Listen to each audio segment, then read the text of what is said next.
What is going on, everybody? Welcome to Sports Talk with Brodes. Let's hop right into this. This weekend was the wild card weekend for the National Football League, and it was not disappointing.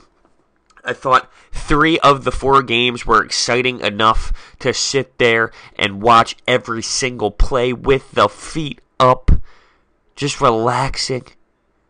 And man, was I enjoying it all. To begin with, the Titans and Chiefs. Did Andy Reid not just blow another football game? The final score was the Titans 22-21. They defeat the Chiefs after being down 21-3 at half. It really was a crazy game. So we all kind of expected the Chiefs to run away with this football game. Not many people had hope for Mariota and Derrick Henry. The coach was essentially on his way out of his job if he did not win this football game. So Travis Kelce ends up leaving the game because of a concussion.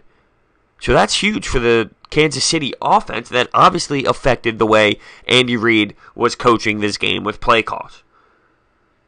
When it was 21-3, Mariota, the Titans look good. They drive downfield.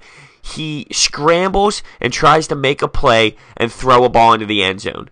I think it was Darrelle Revis ends up batting the ball in the air, and Mariota ends up catching it and running it in for the touchdown in the end zone. So he throws a reception and catches the receiver. He has a passing and a receiving touchdown on the same play to make the score 21-10. The announcers were saying this is the first time it has ever happened in an NFL playoff game. It actually did happen before in regular season play, but only one time. So that happened in the third quarter. In the fourth quarter, Derrick Henry with a 35-yard touchdown run to make it 21-16. They go for 2, but they do not make it.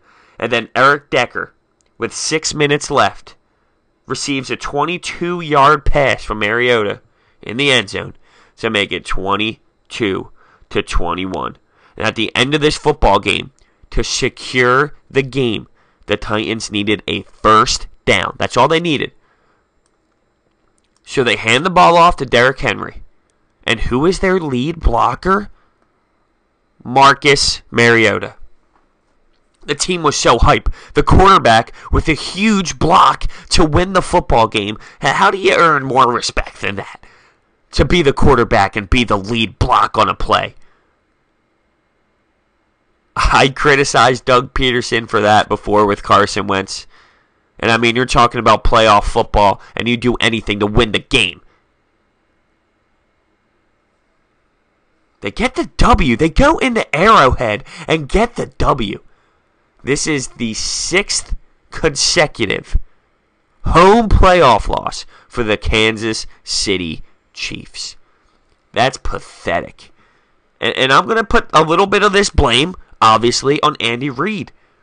We've seen this before in Philadelphia. He does this. He's a great regular season coach. Regular season coach. And that's the difference. That's awesome you can go 10-6. That's awesome you can consecutively make the playoffs. But what happens when you get to the playoffs? Why does your game plan change? Why is your time management garbage? I'll tell you something that pisses me off looking at this if I was a Kansas City Chiefs fan. Kareem Hunt is one of the best backs in the NFL. My man got 11 carries. Andy, what are you doing? 11 carries for 42 yards? Do what got you there. Run the football. You're talking about one of the best young running backs in the whole entire league. 11 attempts. That's just not cutting it.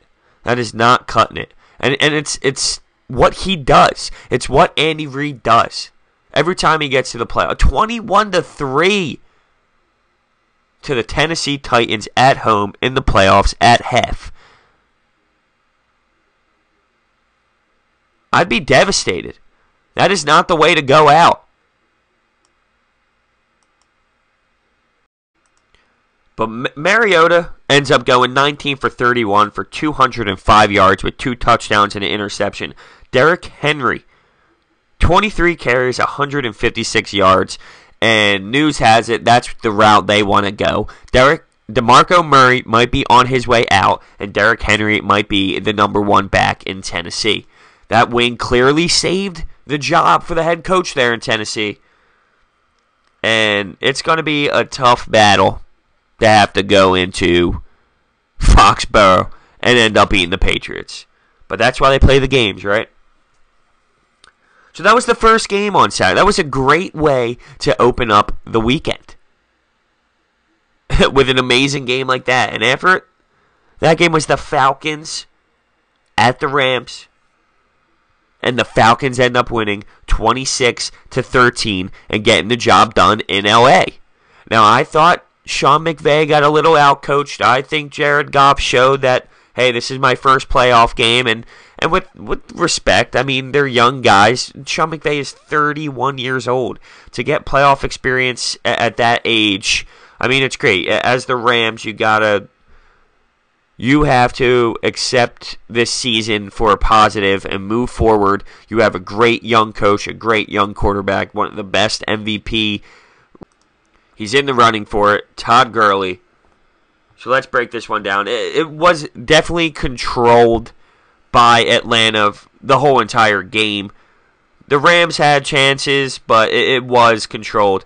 Matt Bryant just getting the job done. In the first quarter, he nails 2 field goals to give Atlanta a 6-0 lead. And then Devontae Freeman in the second quarter, early second quarter, gets a touchdown. 13-0 Atlanta leads.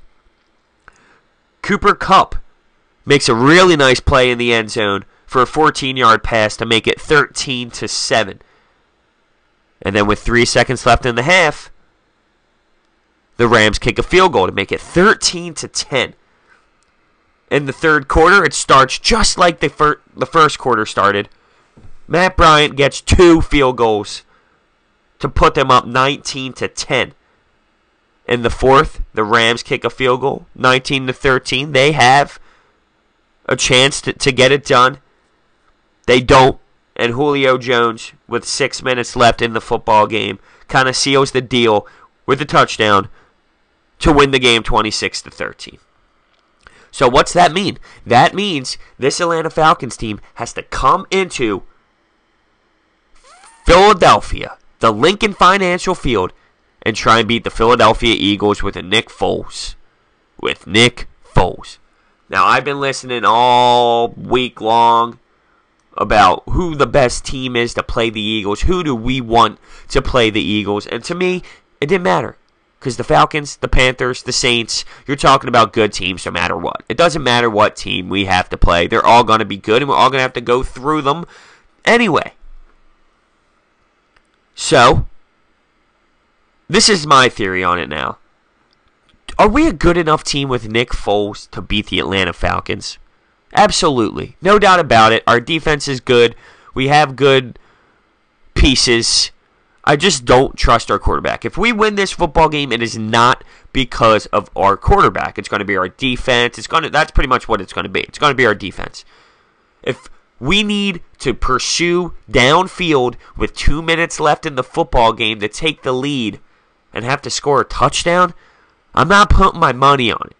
But if we're up with 1:20 left, they have 3 timeouts, and our defense is on the field on their side of the field on the 30, yeah, I'd put some money down. I'd put some money down that Chris Long gets to the quarterback. And another thing. So here we are. We've had 2 weeks. Now, I know for only 1 week we knew our competition, but 2 weeks to game plan this playoff game. That's a lot of time. And that comes on to the coaching. So not just Doug Peterson, but Frank Reich, and our defensive coordinator, Jim Schwartz. I don't know why I was drawing a blank there. So we have 2 weeks now to figure out what we are going to do to win this football game with a quarterback who is and a really good team everywhere else. So yes, I think we have what it takes to beat the Atlanta Falcons at home in a playoff game with the team we have with Nick Foles. I'm just not insanely confident as I would be with somebody like Carson Wentz. That's all.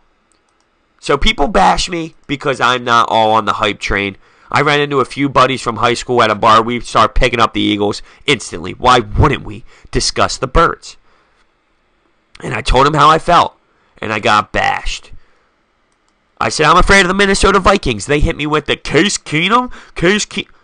Dude, look at his stats this year. He's played all the games. His stats are legit this year, okay? It's not like he came in with 3 games like Nick Foles. This guy's been doing it all year long consistently. I said I was afraid of the Rams, which I thought was respectful as anybody else would before this game. And they just bashed me. You think Tiny Hands Goff is going to be able to come into the cold? Dude. So, moving on to Sunday's game. Very, very, very, very disappointed with the Sunday 1 o'clock game between the Jags and Bills. And you know what? One thing I would say was I was just cool to see the Bills kind of in the game the whole time because I did not expect that at all. But with Jacksonville defense, they only put 3 points up, and that's kind of what we expected. I wanted to see Bills Mafia win. I wanted to see the Bills Mafia breaking tables left and right all over Twitter and Instagram and Barstool. That's what I wanted to see. But Jacksonville ends up squeaking by. And man, it's Blake Bortles bad. But with a defense like that, they find a way to win. So Jacksonville wins 10-3 against Buffalo. And it was kind of unwatchable. I mean, to go through the game, pretty easy. Second quarter, Bills kick a field goal for the 3-0 lead. And then with 2 seconds left in the second half, or in the second quarter, right before half, Jacksonville kicks a field goal to tie it 3-3. And then not again until the third quarter with 40 seconds left is there a 1-yard pass. And 4th down, the coach, Doug Marrone, who used to coach for the Bills and got kicked out of town, 4th and goal, throws a 1-yard pass in the end zone to make it 10-3. Ballsy play with the way that game was going. To not take the points, to take the 6-3 lead. But hey, their defense played great. Tyrod Taylor ends up, it's a shame, he ends up going down. He gets rocked. Ends up going down. So who has to come in but Peterman, my man who throws 5 interceptions in his nod in the regular season. He had his 3 plays were atrocious. But I will give him this. My man comes in 4th down with a minute plus left. So he comes in cold when Tyrod Taylor comes out. And pretty much, hey, here's the ball game on your shoulders after you get your first nod and throw 5 interceptions in the regular season. He runs for a first down. He ends up getting the first down. Me and my teammates were watching. We were getting hyped. We were screaming, jumping. This man is about to bring the Bills back in this ball game. But when he runs, he fumbles the ball, and our hearts drop. Oh no, but he brings it back out of bounds, so not bad. They drive downfield. The next play actually makes a really nice pass, and his receiver does some work, does some damage. After that play, an intentional grounding has to move it back, and then the following play to end it, an interception to Jalen Ramsey. This dude needs to leave the city of Buffalo before somebody ends up jumping him. Now I see it as, what do you expect this Peterman to do? 4th down with a minute plus left to win them the playoff game? I mean, what did you really expect him to do? But just the fact that it ends in an interception, which truthfully, on replay, did the ball hit the ground, Jalen Ramsey? Did it? Apparently there was not enough evidence to overturn it. So Jacksonville squeaks through, and we'll be seeing Pittsburgh next weekend. And lastly, following that game at 4:40 was the Saints hosting the Panthers. And that was a really good football game. I enjoyed every moment of that one. I guess it's kind of easy, though, when the Bills-Jags game was so boring, to have some scoring involved and actually some plays. Very entertaining football game. The Saints end up winning 31-26.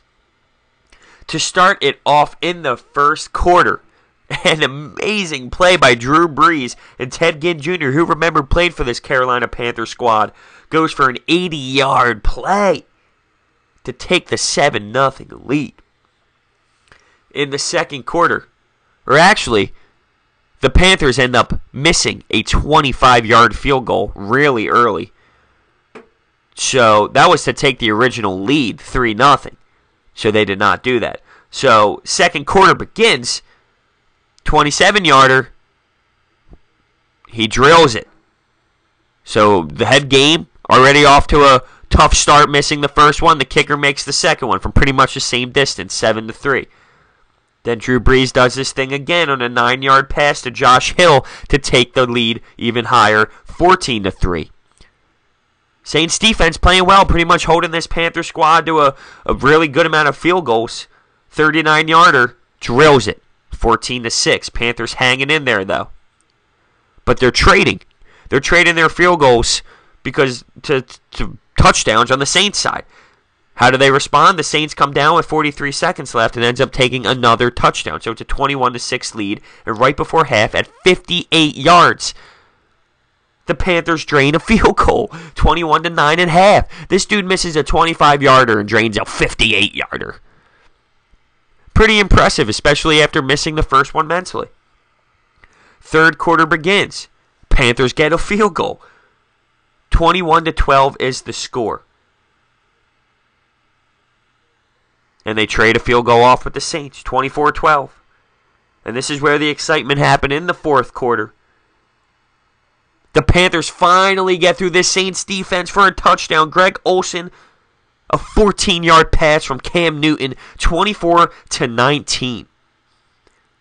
That doesn't stop the Saints with 5 minutes left in the fourth quarter.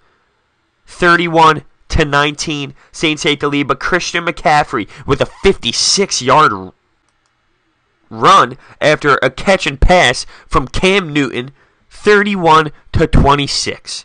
4 minutes remaining on the clock. This gave the Panthers an opportunity to drive down the field after Cam Newton gets destroyed, escaping the pocket. He missed. He was getting tackled. He comes around and comes out. And as he spins out, there was a huge big body coming in right for him. It looked like he was conked. He runs off the field. He has to stop. He said it wasn't that. You could see he was looking in his eyes. He's as if there was maybe like a contact problem. He did through the protocol. He comes back. And he starts driving downfield. There was a play where he threw the ball out of bounds, and the referees late decided to call it an intentional grounding and move the Panthers all the way back. Now, this is where Ron Rivera starts freaking out on the ref, saying he was outside of the pocket. I thought it was a close call.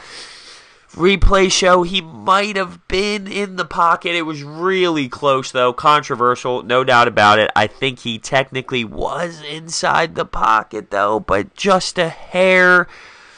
But it cost the game for the Panthers, and the Saints end up winning the ball game and travel to Minnesota. So I had a great weekend of football, no doubt about it. I'm excited for the next week. And not only that, I'm excited for the national championship game tonight. Bama, Georgia. It's going to be great. It really is. It is going to be fantastic. Before we leave this football topic, John Gruden ends up signing a 10-year, $100 million deal with the Raiders, leaving the ESPN booth. What has this man done? I know he knows football.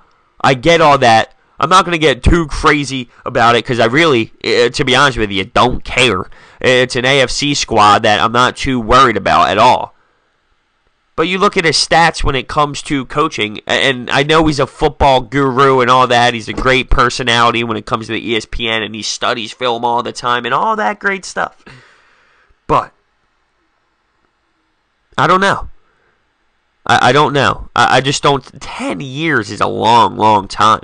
And I want to say this $100 million is guaranteed. Who knows 4, 5, 6, 7 years down the road what this man is going to be like on the football field coaching. It's just a long time. And this whole Patriots, Belichick, Kraft, Tom Brady situation, I don't care. I just don't care. They win Super Bowls every year. I don't care. The media just loves blowing all this stuff up. Loves it.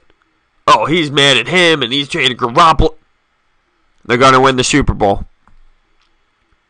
That's what's going to be talked about in 3-4 weeks. Oh, Tom Brady gets his 6th. Think they're going to be talking about Tom Brady and Bill Belichick getting all pissed off? No. Not even close. I'll tell you what's hilarious, though. This Browns 0 for 16 parade. Oh, my God, that's so embarrassing. You have players getting pissed off. You have players getting mad that they're doing this. How could you, seriously? Shut up. You just went 0 for 16. Try being a season ticket holder for the Browns for 10 years when you're putting up that garbage. This is what it is. It's a statement. It's a protest. Without the protest being, you have two options pretty much is what I'm saying. They don't go to your games and you're playing in an empty barn every single Sunday to show how pissed off they are with the organization, or they go to the parade at 0 for 16.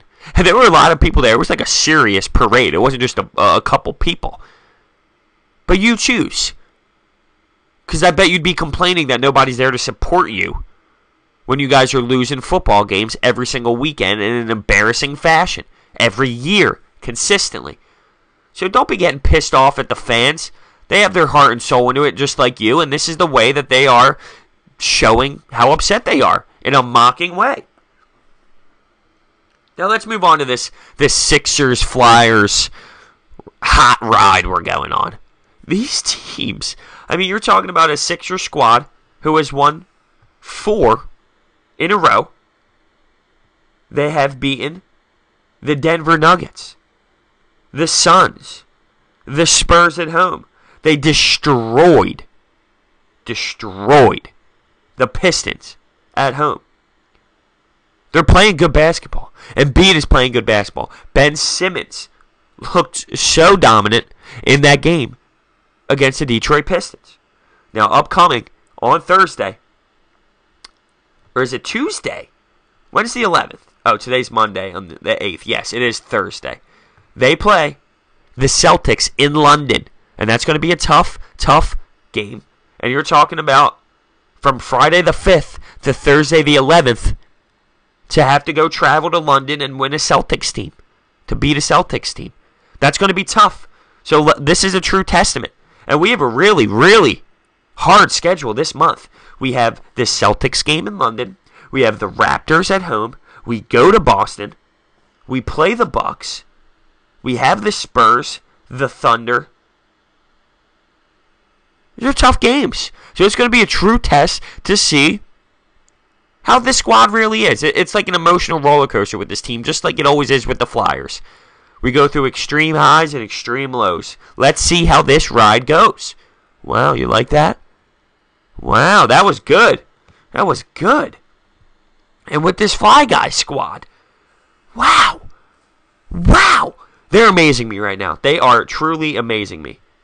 3-game win streak. You smoked the Islanders 6-4. You beat the Blues demandingly at home 6-3. And then you beat the Sabres last night at home 4-1. Actually, those games were afternoon games. And 97.5 had a show the other day based off of Flyers hockey. It's boring, they said. Mikey Missinelli and Anthony Gargano both talked about how they sat there, watched the whole entire Flyers-Islanders game, which was 6-4. You're talking 10 goals. And they were both bored. They said they were going to switch to Law and Order reruns.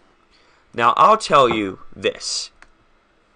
They were both ripping this team, saying Sean Couturier. If Sean Couturier is your number 1 goal scorer, then this team's not doing something right. If Sean Couturier is your best player, your team doesn't have enough. Sean Couturier has stepped into a whole different role this year. Listen, I love them. I respect what they say. I think they know a lot about sports. And Mikey Mish tries to defend himself when it comes to hockey. I think he knows a little bit, but he doesn't know as much as he's talking about. Somebody brought up the fact that the goalie for the World Junior team on Canada is a Flyers prospect and won the gold medal. He's like, I don't care about the World Junior Classic. Well, the World Junior Classic is one of the most respected young prospect tournament in the world. I mean, it is. It's the number one. It's huge. So to have a goalie like that, I mean, it's ginormous. But anyway, moving on to the Flyer stats right now. He said Claude Giroux's boring. He's got 52 points and in the top in the NHL right now. Followed by Voracek, who has 51 points. Sean Couturier has 23 goals. He's not that two-way shutdown forward anymore. He went into the coaching staff and said, I want to play this role this year, and look what has happened. He's not the same role. So yeah, and he was like, oh, let's have all the Flyers fans call us and start ripping us. I wanted to call in. I did, but I caught the podcast version, so that episode was clearly over by then. The show was over. This team is showing us something right now. The problem is getting it consistently, getting it out of these guys consistently, day in and day out, and not being hot for 5 games and then losing 10. That's the problem. But Claude Giroux, what he's doing with the puck this year, the passes he's making, I'm excited for Flyers games now. There was a point and there was a stretch where I don't watch. I was bored. We were losing 10 games. It's not that way right now. And coming up, we don't play until next Saturday. So just like the Sixers, they give us a good little break. But we have a tough schedule. Playing the Devils, who are 22-11-8. The Rangers, 22-15-5. The Leafs, 25-16-2. Back to the Devils. Back to the Capitals, 26-13-3. Then you play the Wings, who are 17-7-7. The Lightning, 39-3. Back to the Capitals. Then the Devils again. So this is enough. This just like the Sixers. This month is huge for both teams. This month for both teams will show what kind of squads they are moving forward. Are we a playoff team? Or are we going to be sitting in the 9th, 10th seed watching playoffs once again? We shouldn't be. There's enough talent on this squad, on both squads. Sixers should be able to make the 8th seed in the playoffs with this squad. I know they're missing pieces. I know they need to make the bench better.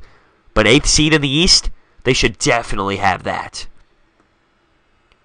There's a chance that in Philadelphia we have Flyers, playoffs, Sixers, playoffs, and the Eagles clearly in the playoffs. Phillies, we'll get there. We'll get there. We'll see what they have. But 3 teams of the 4 making playoffs? It's very possible. It's very doable. And there's no reason why it shouldn't happen. That's the thing. There's no reason why it should not happen. And speaking of that World Junior Championships, by the way, what a beautiful tournament. The USA team ends up getting the bronze after losing to Sweden in the semifinal round pretty demandingly. And the Canadian team ends up beating Sweden in the finals with 1:20 left on the clock with a point shot that gets put in with a nice redirect in front, and the fans go wild. The tournament is just awesome to watch. It's so cool to see these U20 guys that end up superstars in the NHL. There's literally NHL superstar talent out there at U20. For the most part, 85% of these guys are great NHL players. So to watch them transform into something crazy is enjoyable. So this is where we're going to end the episode. Thank you so much for listening. Episode 51 in the books. You can follow me on Twitter at sportsandbrodes. You can call into the show using your voice recording app on your iPhones and sending it to sportsandbrodes@gmail.com.